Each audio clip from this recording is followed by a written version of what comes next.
Почитувани гледачи, ги гледате регионалните вести. Самоубиство во Тетово. 25-годишник најден мртов во објект во центарот на градот. 25-годишниот ментор Хусини од Тетово утринава околу 9 часот и 30 минути е пронајден мртов во поранешната зграда на Телеком во центарот на градот. Хусини бил обесен со јамка околу вратот на оградот, скалите во внатрешноста на објектот. Јавното обвинителство екипи на судска медицина имаат извршен увид на лице место. Безживотното тело е предадено за обдукција, пошто ќе се знае под кои околности настанала трагедијата. Дали се работи за самоубиство или за нешто сосема друго. Објектот попладнево беше отворен, но внатре немаше никого. 25-годишниот Хусини работел како кенер во кафуле. Според кажувањата на вработените од околните локали, тој секој утро го отворил објектот, а неофицијално се зборува дека имал нерасчистени долгови. Рем шопинг центар започна со продажба на станови и апартмани изградени по најновите светски стандарди. Становите се со површина од 48 до 159 метри квадратни. Секој стан има паркинг, мониторинг, видеофон, алармен систем и лифт. Становите и апартманите се со наши цени. 1 квадратен метар од 750 до 800 евра, со можност на купување преку комерцијални банки, како и со готовинско плаќање со екстра услови. Приклучете се на семејството на Рем шопинг центар. 36-годишен гостиварец бил примен во болница откако испил поголема количина таблети. 36-годишна жена од Челопек пријавила семејно насилство извршено од нејзиниот девер и внук. Гостиварец бил примен во болница откако испил поголема количина таблети. Како што соопшти СВР Тетово ноќиска околу 1 часот на ургентното оделение во гостиварската болница бил донесен 36-годишниот гостиварец кој претходно испил поголема количина таблети, односно седативи, пошто наеднаш му се влошила неговата здравствена состојба. За кусо време укажана му е помош и пуштена на домашно лекување. 36-годишна жена од Челопек пријавила семејно насилство извршено од нејзиниот девер и внук.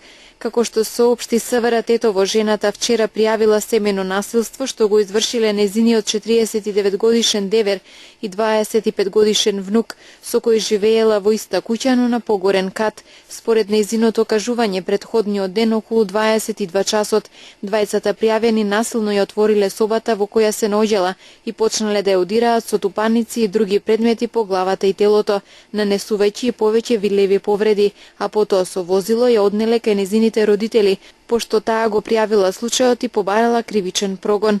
Нешто подоцна пријавените се повикани во СВР Тетово, разговарано е со нив и по целосно расчистување на сите поединости ќе се соочат со соодветен поднесок. 33-та седница денес одржа Советот на општина Брвеница. Пред советниците се најдоа неколку точки, меѓу кои ребалансот на буџетот за 2015 година и предлог одлуката за приклучување во мрежата на фекална канализација. По обичај, секој месец се одржува по една седница на Советот. На оваа седница, како 33-та поред, има неколку точки на дневен ред, меѓу друго има точка за ребалансот на буџетот, кај што спрема нашите предвидувањата ја изанализиравме, бидејќи сме на крај на една календарска година и имаше тука некои позиции поради некои други настани што се случија со блокади едно друго и затоа имаше потреба од ребаланс. Меѓу друго има исто точка на дневен ред за давање согласност или овластување на градоначалникот да може да потпишува еден документ кој иде преку Министерството за транспорт и врски за превземање грант. Тоа се работи за средствата кои беа испланирани од Светска банка пер капита за води и отпадни води, кај што ние веќе сме аплицира и дефинитивно имаме одговор дека сме ги поминале тие фази, кај што се очекува да се тие средства да се доделат и согласно законите мора да се овластува, значи, градоначалникот за да може да го потпише овај документ. Исто така денеска ќе се разгледа можноста или ќе се предлага, мада на првиот совет, значи на првиот мандат ми донесовме една таква одлука за приклучоците во фекална канализација, меѓутоа сега почна реизградба, значи почна градбата на канализација во село Брвеница. Дефинитивно почна реализацијата и работите течат према планот, за да можат граѓаните да вклучуваат договор со јавното комунално предпријатие и да пристапат кон она законската обврска што е изгласено по 300 евра за приклучоци. Во овој период имаме доста активности на терен. Поред градежните работи што се случуваат на регионалниот пат од влезот во атарот на општина Брвеница од Шегране кон Тетово, работите напредуваат многу добро, задоволни сме и динамиката и квалитетот и успеавме и со местното население да не изнајдемо решение за некои парцели кај што требаше да се прошири патот се шири и мислам дека ќе биде еден голем бенефит за сите, затоа укажувам вака јавно на сите тие граѓани кои укажа така разбирање, една благодарност и исто така ги повикувам и другите да ги следат така, бидејќи овој пат се прави сега и не знаем веќе кога ќе се прави. Исто така тука во село Брвеница се работи на регионалниот пат. Уште еднаш, мада на почеток кога почна градежните работи, преку вашите медиуми пратив еден апел до сите граѓани да ги користат алтернативните патишта, бидејќи се работи, има моменти кога патот мора да биде блокиран, а ние за среќа имаме алтернативни патишта. Уште еднаш апел до сите граѓани на општина Брвеница и пошироку, значи да водат сметка и да ги користат алтернативните патишта, бидејќи се случува да се блокира патот и се создава метеж и нервоза без потреба. Мислам дека работи исто така и во село Радиовце работиме на еден дел од населеното место кај стадионот, како го викат така Поречко мало, и таму веќе са градежните работи за припрема за фекална канализација и другиот дел во селото се заврши. Со овие мислам дека до крај на оваа календарска година сметам дека во овие два села ќе се направи таа, како се вика, главниот колектор, така што зависат од временските услови, па од пролет ќе почнеме со другите секундарни и терцијарни мрежи. На правниот факултет при Државниот универзитет во Тетово денес се одржа меѓународна конференција на тема Универзализмот, глобализацијата и правната држава. Се разбира дека ние како државен универзитет, односно како правен факултет, ја како декан сум многу задоволен од оваа конференција, бидејќи имаме преку 100 учесници и се разбира дека темите се многу важни, се поврзани со толеранцијата, која е еден од најголемите значајни нешта во човечанството. Али едно е битно дека ние ги третираме научно, значи тие теми кои ќе бидат на корист и за другите институции, значи кои мислам дека се занимаваат повеќе со такви работи.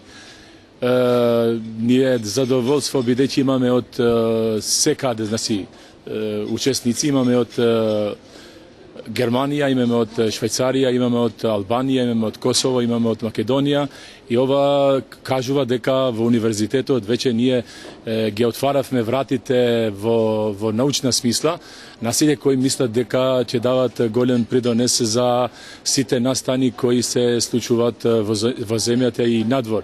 Ова го кажувам од проста причина, пошто работите веќе овде се сигнализираат, али научни, без некоја друга, значи друг третман. Така што ќе почнеме со панелите, све е спремено, како што вие и видовте во самиот почеток. Ни беше задоволство што сите тие, значи соучници кои ги имаме во нашата конференција се врвни професори, истражувачи кои ги имаат по неколку дела кои што се со реноме, значи дела кои се неопходни за студентите пред све, а и за целата јавност во општото гледано. Граѓаните најчесто се дискриминираат по основ на етничка и политичка припадност, покажала анализа направена од експерти која денес беше презентирана во Гостивар. Од анализата ќе произлезат неколку препораки кои треба да придонесат за надминување на проблемите. Институциите најчесто ги дискриминираат граѓаните по основ на нивната етничка и политичка припадност. Ова е еден од заклучоците на анализата за состојбите со дискриминација во Полошкиот и Пелагонискиот регион, што денес беше презентирана во Гостивар. Освен овие, забележана била и дискриминација на хомосексуалците. Во истражувањето биле вклучени различни јавни институции. Полиција, судови, јавно обвинителство, Агенција за вработување, Центар за социјални работи, социјална работа и така натаму, овие институции учествувале со нивни одговори на прашања и така натаму со цел да се добие една по-реална слика за ситуацијата во општината. Во општина Гостивар е интересно, како и во другите општини, се рефлектира состојбата што е евидентна во целата држава, а тоа е дека во Република Македонија доминира дискриминацијата по основ на етничка припадност и на политичка припадност, што се рефлектира.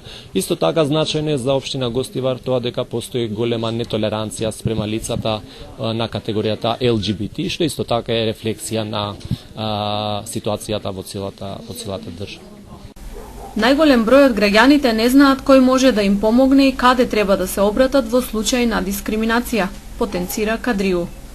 Конкретно во општина Гостивар, да речеме, најголемиот број од испитаниците сметаат дека заштита од дискриминација бараат во полиција, што укажува на тоа дека граѓаните може и не се свесни за тоа каде навистина треба да бараат заштита од дискриминација, имајќи во предвид надлежностите на Народниот правобранител, на Комисијата за заштита од дискриминација и особено на судовите.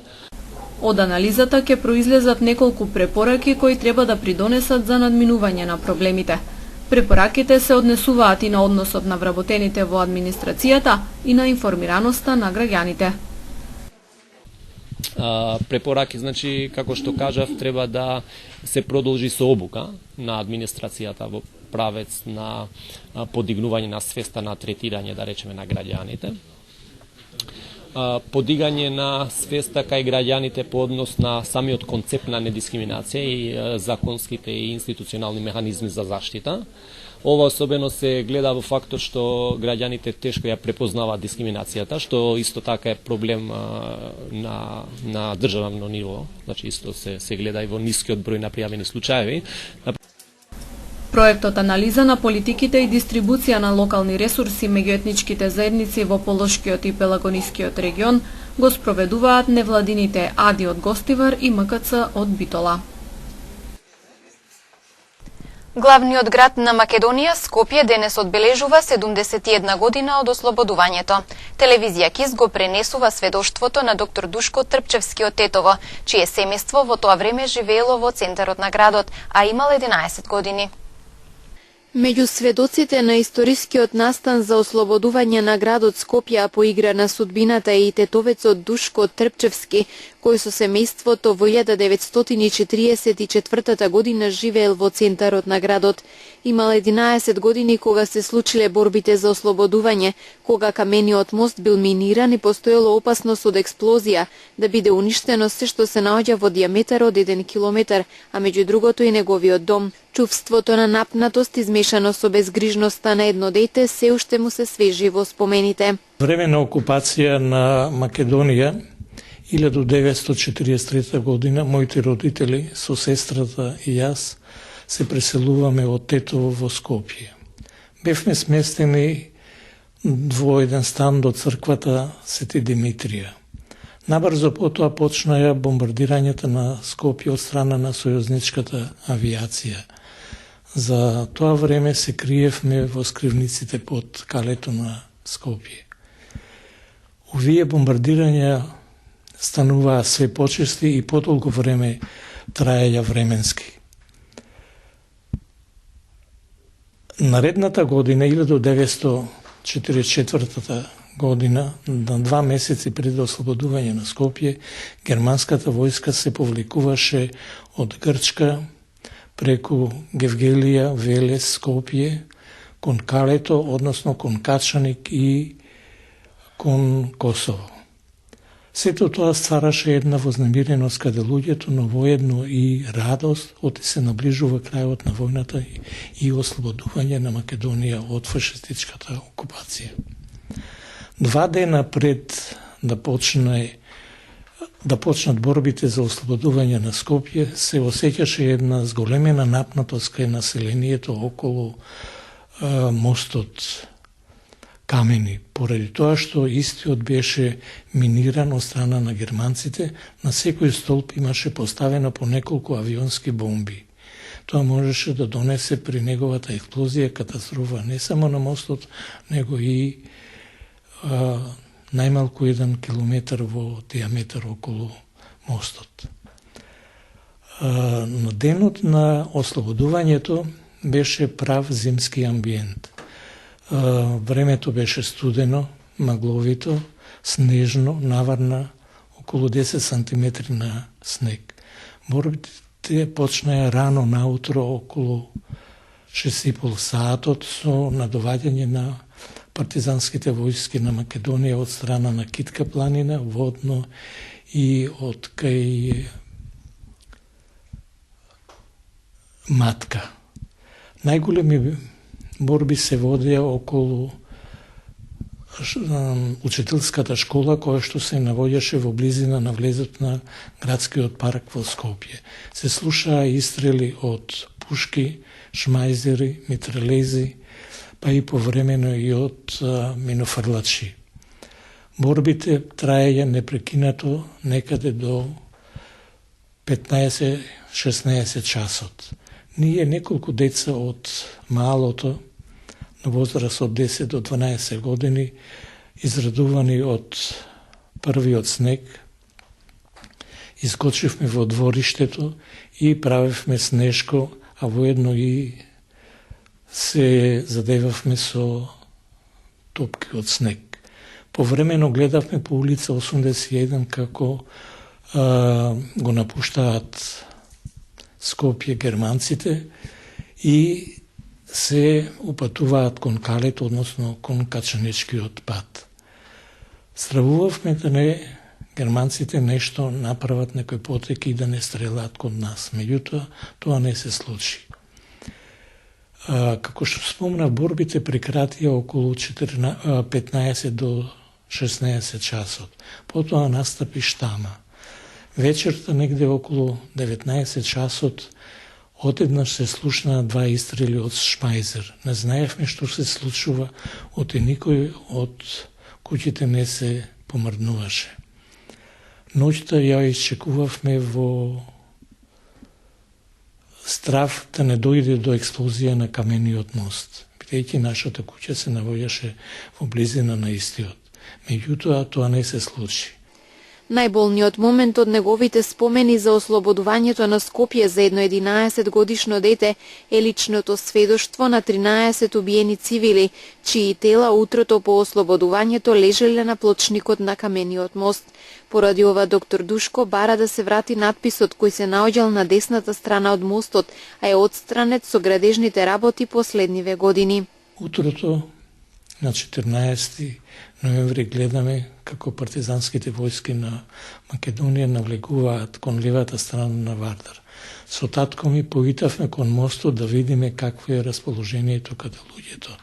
Меѓутоа што ќе видиме на крајниот дел од десната страна на камениот мост, насобран ни голем број на луѓе, меѓу кои и родбините на погинатите кои што беа поставени 13 луѓе на плочникот до камениот мост.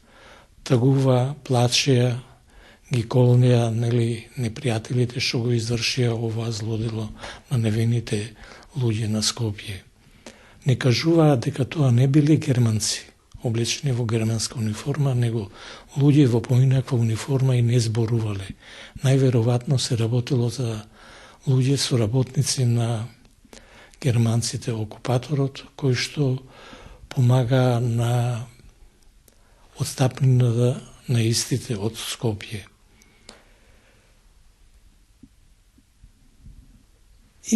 После ослободувањето имаше поставено еден надпис за овие 13 невини жртви погинати од страна на германските, односно фашистичките орди. Меѓутоа, за време на реконструкцијата на камениот мост и градбите кои што настануваа околу самиот мост на левата страна на Вардар, плочката ја откорнаја и до ден денеска јас не сум видел, да речеме, поставена плочка за овие загинати луѓе.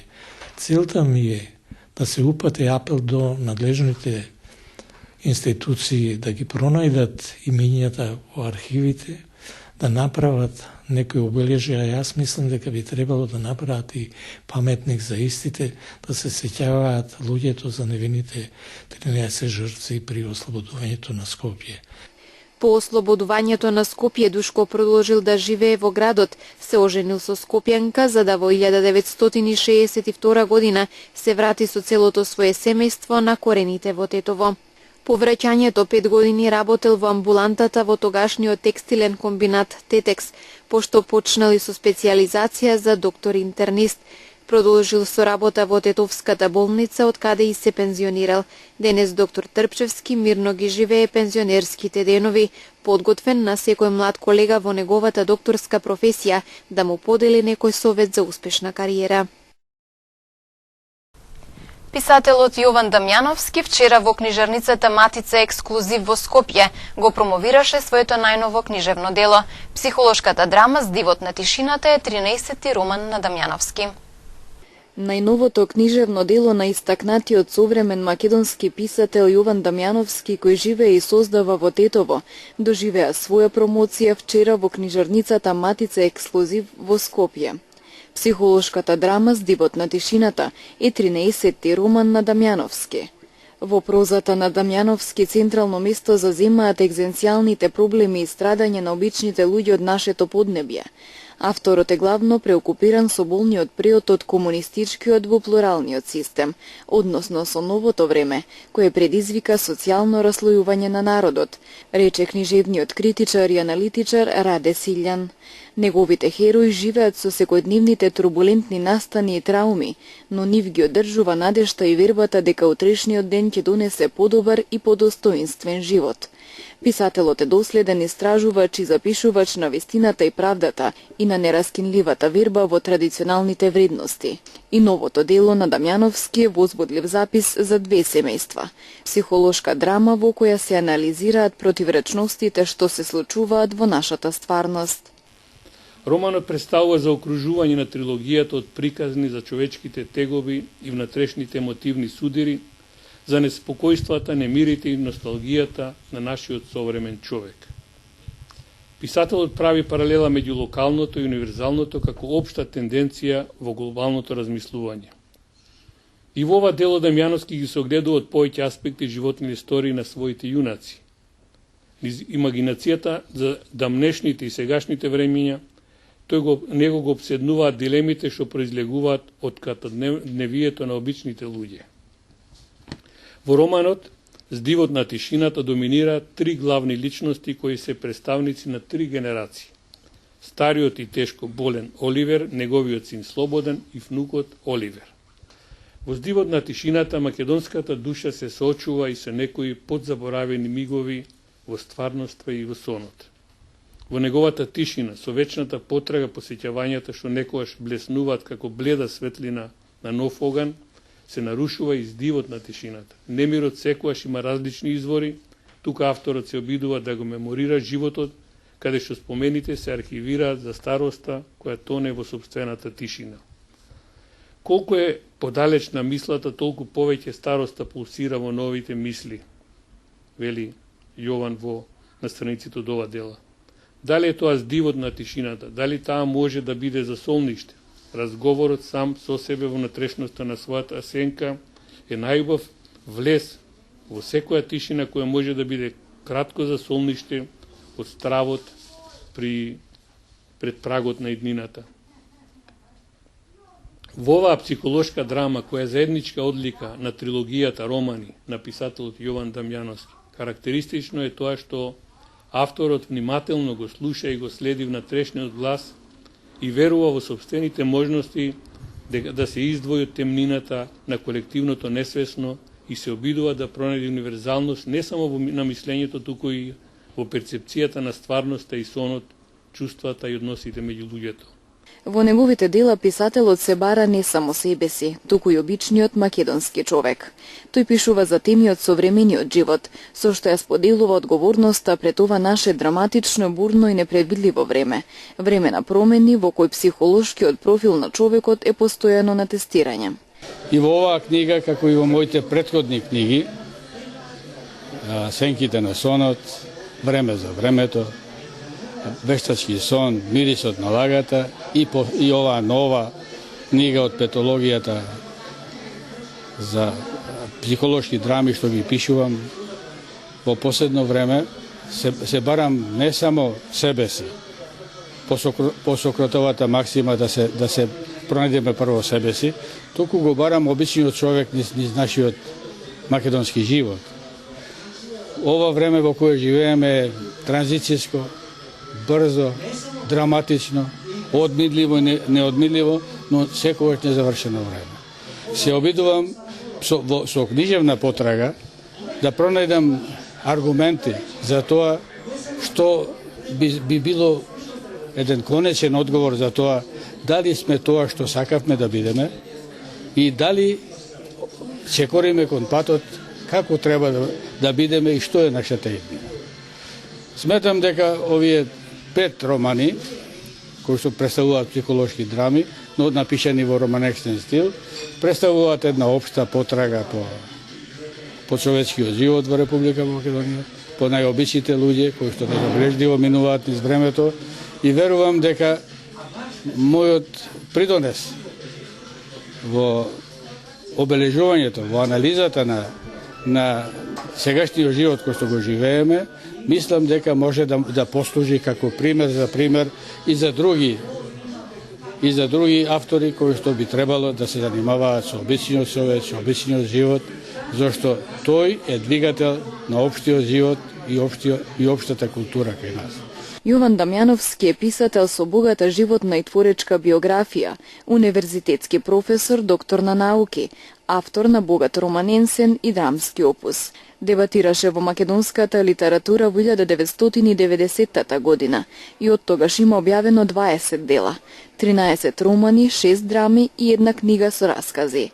3 негови романи имаат доживеано втори изданија: Викенд во младоста, Жолта минута и Диви магнолии.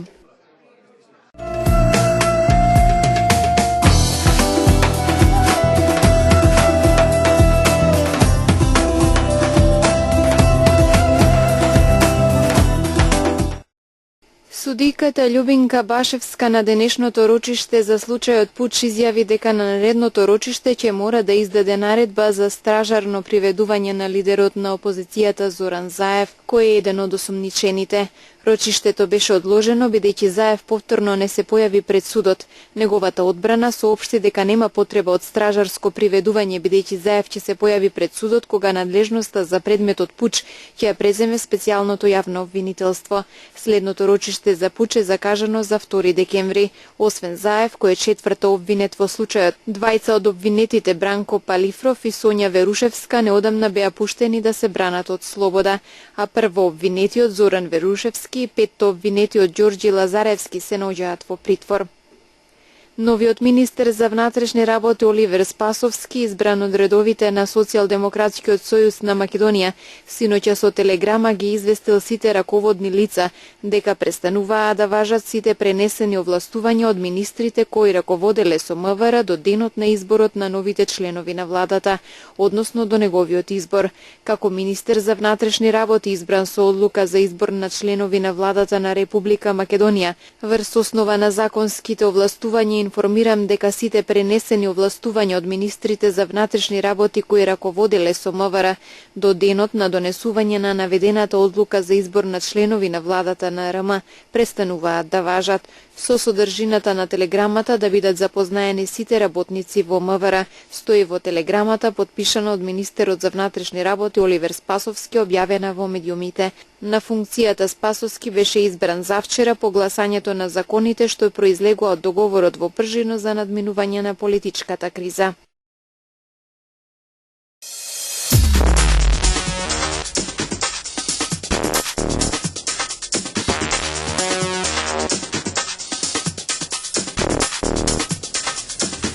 Курдските пешмерга борци успеале да стигнат до центарот на градот Синџер во северен Ирак по офанзивата која започнаа пред 3 дена против милитантите на Исламската држава.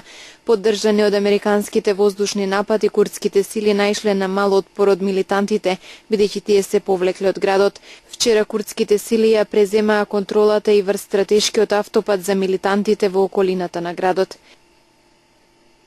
Милитантите на Исламската држава ја презедоа одговорноста за вчерашниот двоен самоубиствен напад во кој во јужен Бејрут загинаа над 40 луѓе, а околу 200 биле ранети. Либанската полиција соопшти дека нападите пред влезот на еден трговски центар ги извеле 2 лица со експлозивна попопопопопе. Висок степен на сигурност има дека во американскиот воздушен напад бил убиен Мохамед Емфази, милитант на Исламската држава познат како Джихади Џон, јави BBC. Емфази се појави на неколку видеоснимки на кои е прикажано убивање на странски заложници. Емфази, кој работел во Лондон како компјутерски програмер, е роден во Кувајт и има ирачко потекло. Изборната комисија во Мјанмар, поранешна Бурма, денеска потврди дека Националната лига за демократија веќе освоила 348 места во двата парламентарни дома, што е доволно самостојно да формира нова влада. Партијата на Нобеловката за мир Аунг Сан Су Чи убедливо победува и во изборната трка за регионалните парламенти. За враќање на демократијата во Мјанмар значајна е и вчерашната порака на армискиот врв дека ќе ги почитува изборните резултати. Рускиот министер за спорт Витали Мутко изјави денеска дека земјата понудила широка соработка за спроведување на реформи во антидопинг програмата. Според него Русија е подготвена и да воспостави нова антидопинг организација, но тој исто така ги нарече апсурдни обвинувањата од Светската антидопинг организација. На руските атлетичари поради допинг им се заканува суспензија и забрана за настап на Олимписките игри во 2016 година.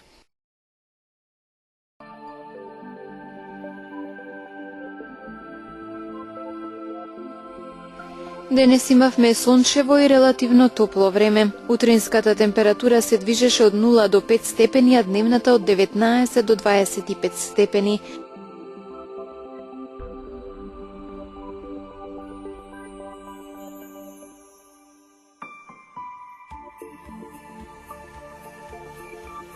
За утре метеоролозите прогнозираат сончево време со мала до умерена локална облачност и со слаб до умерен северен ветер.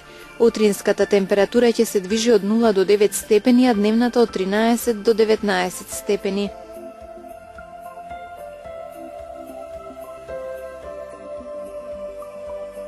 Почитувани гледачи, ви благодарам за вниманието. Останете со програмата на радио и телевизија КИС. Пријатно!